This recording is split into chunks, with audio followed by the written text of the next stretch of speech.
All right, guys, I'm going to show you how to make a basic little table in Blender. So first things first, I'm just going to open up the program, Blender on my computer. When it first opens up, you'll get this little panel that's kind of asking you what kind of file you want. You can just click a general file. I'm going to click that.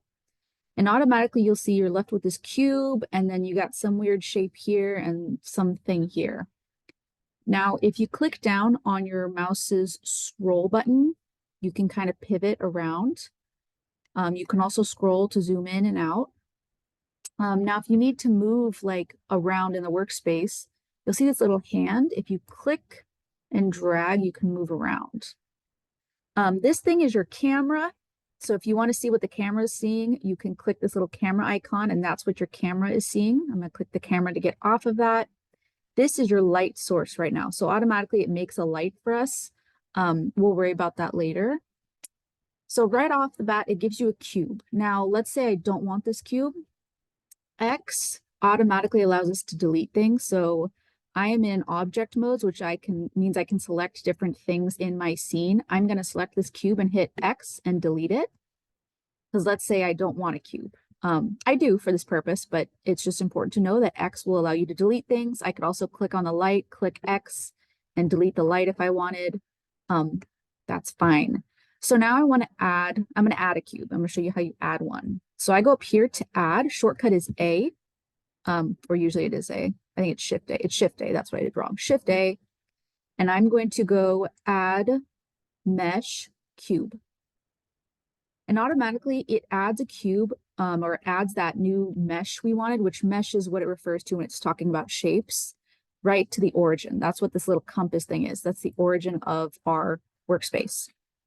Okay, so I'm going to turn this cube into a simple table. So I'm going to scroll on my mouse to zoom in a bit. I can kind of click and move on this little hand tool to move around. If I click down on my mouse's scroll, I can kind of rotate around it. So what we're going to do is click on this cube. And right now up here, this says what mode we're in. We are in object mode right now. We are going to click on edit mode. If you click on that, we get a bunch of tools that show up here. Don't worry about those right now. But the main thing you'll see is now we see these little dots that kind of represent the vertices or the edges of our shape. We also have lines and faces. So in your edit mode, you can choose which part of your object you're editing. So if I wanted to only edit one of the vertices, I'm on the vertice mode. If I wanted to edit the lines, I can click, or the edges, I can click the edge selection mode, which means I can click an edge. If I wanted to only edit the faces, I can click the face mode, and I can click, and I can then select one of the faces of my cube. Okay, perfect. So what we're going to do is we are going to rotate. I'm clicking down on my mouse to scroll to rotate underneath the cube, and I'm going to click on the bottom face. So I am on the face mode, clicking the bottom face. And what I want to do is move this up. Now to move part of a shape, G is the shortcut for move. So I'm going to click G. And then what I'm going to do is I want to move up the Z axis. So if you look here, there's a little compass. It shows you that up and down is Z. Kind of along the red line, going back and forth on that is X, and along the green line is Y. So I want to bring this bottom face up. So I'm going to click G, and then I'm going to click Z. And then as I move my mouse, it's going to automatically lock to only bring that face up and down. So I'm going to just bring it up a little bit, and I'm going to click when I'm done. And here, this is the top of my table now. And again, if I wanted to make that smaller or bigger, in terms of like making it thicker, bringing it up, I can just hit G again, and I can hit Z to bring it up or down. I can also click on the actual move tool right here, and then you can actually kind of see visually the axes it gives you. So I'm just going to bring it up a little bit. Perfect. Okay, so now I want to make the legs, and there's an easy way that I do it. I am going to click on this bottom face, and I'm going to move so I can kind of see it. And now what we're going to do is we're going to split this into a bunch of little faces, because then we're going to grab 4 little faces and pull it down to be the legs of the table. So I am going to use this loop cut to do that, which the shortcut is Control R. So with this face selected, I'm going to hit Control R. And without clicking anything, moving my mouse, it automatically kind of gives me a yellow line. It's basically asking, do you want to cut here? If I scroll my mouse, it'll make more cuts. If I move my mouse, it'll let me kind of decide where I want these cuts to be. So I'm going to scroll my mouse down if I want less cuts, scroll it up if I want more. I actually want like more, so I'm going to kind of just scroll up. And then to let it know that I do want this amount of cuts, I'm going to click. And when I click, it doesn't set it because now if I move my mouse, it's moving the cuts. So what I need to do is once I click, if I want it centered, I'm just going to hit escape on my keyboard. And now what it's done is it's automatically sent those as centered. So these are these cuts along the y-axis, but I want the same cuts along the x-axis. So I'm going to just click one of these lines. It's kind of switched automatically to the edge mode. Doesn't really matter. I can use edge mode. Click on one of the edges, Control R to make loop cuts again.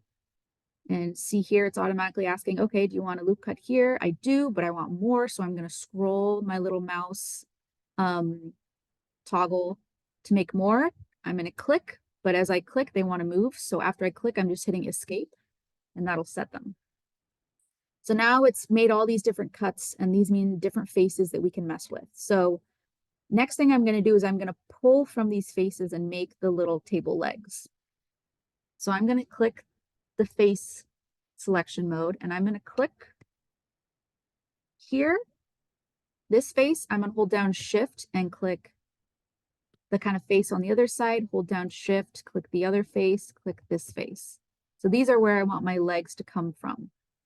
Now I'm noticing that these are going to be pretty thick table legs. So I might want them smaller. If I want them smaller, while these are selected, I'm going to click the scale button. Now I can just click S, or I can click the actual scale tool. And then we'll see I have this like white ring, and then kind of it shows the axes inside. I'm just going to click inside the ring. If I click inside the ring, we'll see it starts to shrink them a little bit, but we see it kind of shrinks them all over, like it shrinks their whole kind of starts to bring them in, which is not necessarily what I want. So I think what I might do is I might click on the axes here to kind of see how I want them to fit. I'm gonna click S and kind of figure out where I want them. I think I want them right there. So I'm going to think of a different way to make these smaller. Another way is I can inset them. So inset faces means it's going to make a smaller face within a face you've already made. So if I click I, or if I click this inset button, see what it's done is it's making like a little tiny face inside the face. So I'm going to just make it the size I want by dragging my mouse, and then I'm going to click. Perfect. Those are better. That's a much smaller size for a table leg. Perfect. And then all I need to do is drag them down. So to do that, I am going to extrude them, which means I click E and I want to pull them down. I don't want them to go side to side, left or right. So up and down is the Z axis. So I clicked E and then I'm going to click Z. There you go. So, oops. So that's bringing him down. Let me try that again to show you a different angle. So I clicked E, and if I click E and don't hit Z, see they go kind of like all over the place and it's hard to control. So once I hit E, I need to click Z. And then I can pull them down and kind of just click, and that releases them. And there I have these cute little table legs. And you can kind of mess around with this. I could do the same loop cuts we did up here. I could make loop cuts to these table legs. I could click on the bottom faces of these table legs. I'm holding down Shift to click multiple. And I could click my scale button, which is S, and I could move them out. So they kind of are like tapered out little table legs. Either way. But I want you to go ahead and try to make a table. And what you're messing with is you're making sure to use your edit mode to mess with the faces. You can mess with the edges if you want. You are using extrude, you are using inset faces. Something else you can do is if you kind of want, because sometimes tables will have like little connectors underneath. So you could click on your faces and go Control R and add cuts. So I'm just clicking on each of my faces or each of my table legs, hitting Control R, clicking, hitting escape. So it sets it right in the middle.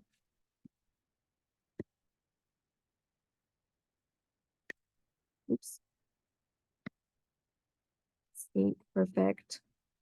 And I'm going to click then at the bottom. I probably should have done this just by making a lot of cuts, but I'm kind of doing it the backwards or the slow way. That's fine. So just clicking on an edge or a face, hitting Control R, you see the yellow loop cut thing appear. I click. I don't want to move it around. I just want it to be centered. So I'm going to hit escape. Cool. So here, what I could do is if I click my face selector, I can click like the side of the face on this leg. Clicking down on my mouse cursor, I can pivot and hold down Shift and click the other side's face. And then I can right click and I can click Bridge Faces. And what that does is it automatically connects them. So here I have like, it's looking like a coffee table. You kind of have that little coffee table connector. So click on one side, hold down Shift, click the other side, right click Bridge Faces. So I want you to go ahead and try to make a table. One thing is your camera. If we click on our camera right now, it shows us what the camera is seeing. If I don't like where the camera's positioned, right next to your little view compass here, there's an arrow right here. I'm going to drag that out and I'm going to click view. And I want to click this button that says, it says camera to view. I'm going to click this. And what that means is as I click my mouse's little scroll cursor and pivot and move around, I can adjust where the camera, what the camera's looking, like how's it looking. So I'm going to change this a bit, like what angle my camera's looking at it. Once I like it, I'm going to click the camera to get out of there. Perfect. One last thing I'm going to show you is up here. This is the viewport. This is how you're viewing. So right now we are in the basic viewport shading. It just basically shows a grayscale and it gives shading under certain areas. This one is viewport shading wireframe. So if I click on this, it's showing like the X-ray vision. So we're seeing all the lines, all the vertices, all the faces in like an X-ray form. Material preview, if I click on this one would, if we added a color or if we added a texture, we could start to see it. So I just clicked on it. We don't have anything on it, so it looks pretty bland. This last one is the rendered view. So again, if we added texture, if we added special coloring, this is like what it would look like as the final result, which we don't have anything. So you're not going to really care about that right now. Anyway, to render a picture of what you made, you're going to just click render, render image, and it's going to take a second, but based on where you placed your camera, it's going to show it. And I don't have any light source, so that's one problem, which we can fix that real quick. I'm just going to go add, I'm going to click object mode first and click off my table. The reason I'm doing that is if I try to add a light while I'm still selected on the table, it'll make the light part of the table, which we don't want. So off the table, clicked off it. It's not highlighted orange. Nope, clicked off. Add light. And I can just add an area light. That's fine. It automatically jumps to the origin, which is the very center. I'm going to click G, which is move, and Z, because I want to move it up. So I'm just going to pull it up. Now we can't see anything because we are in the solid viewport shading. But if I click on the material preview shading, it should start to show us what this light is doing. So I just clicked on it. You can kind of see if I click on the light and if I click G, Y and move it back and forth. I'm going to click the rendered view because I think you could see that better. So if your light's not doing anything, like right now, it's not lighting anything. So that means my light's not powerful enough.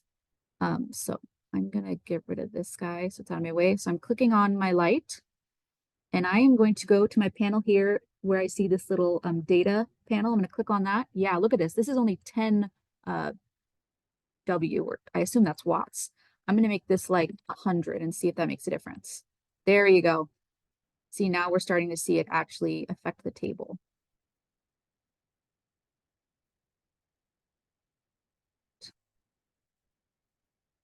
Okay, and I can make it bigger. So you just kind of adjust it until you like it. So let's try to render it now. I'm gonna go render, render image. It's resetting this render. There you go. So see, now we can kind of see stuff start to happen. You can add different kinds of lights. I can also rotate this light. So if I click on it, I might click R, which is rotate, and then I can kind of give it an angle. If I want to rotate it on a certain axis, like Y axis, I click Y. X axis, I'm going to click X. I'm going to do that. I'm going to click X because that way it makes it like an angled light. So I've just rotated it. Then I'm going to hit G and I'm going to hit Y because I want to move it kind of like right here. There you go. And then I'm going to jump up the power to like 300. There we go. Much easier to see that the light's affecting it now. So I'm going to go render, render image.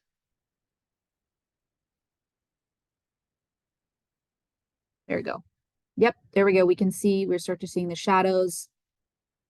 If you really want to kind of add to this, then what you can do is click on your table. And over here, these are the different kind of menus we have. We're going to scroll down and we're going to click this kind of globe looking thing called material. And we're going to click new material. And a material is like a color or like a texture. So on new material, I'm going to double click right here and I'm going to call this table. And what I can do is I can click right here on base color and I can just give it a color. So make it like a brown table, that's fine. Here I can adjust like the texture of it. So if I wanted for some reason a metallic looking table, I could scroll this up. I kind of want a rough looking table, so I'm going to scroll up the roughness. So let's see what it looks like now. I'm going to go render, render image.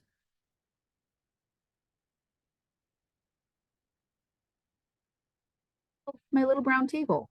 Now something fun you can do is, let me get a new up here. So let's say I wanted a wood texture. I could open up Google. I'm going to go to Unsplash and I'm going to just type wood texture. Sweet. See something free I can get that I think would look cool as like a table texture. Let's do this one. I'm going to click the little download button. Perfect. That's downloaded on my downloads. I'm going to open up Blender again. And right here, where we clicked base color, I'm going to click this little yellow dot and I'm going to click image texture. And then right here, we see now a button that says new and a button that says opened appeared. I'm going to click open and I'm going to go to my downloads and I'm going to find that texture we just downloaded. So let me, there we go. Click on it, click open image. It just basically applied that image over it. It's not perfect, but I mean, for a first table, that's pretty good, right? So let's go render, render image.